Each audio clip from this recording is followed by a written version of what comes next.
Konferma fil-Parlament li l-Gvern żied mod drastiku l-ħlas tal-fidi ta' ċens b'tali mod li ma tistax tqisha ħlief bħala taxxa.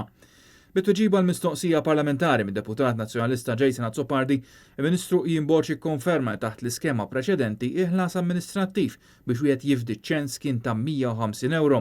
Issa din spara tal-€1000, 6 darbit aktar mill-ammont li wieħed kellu jħallas biex jifdi ċens. Fit-tweġiba tiegħu Jimboċi prova jiġġustifika din iż-żieda qawwija billi qal li ċertu dokumenti bħal pjanti ta' reġistrazzjoni issa jiġu preparati mid-Dipartiment fejn qabel kien jipprovdihom l-applikant.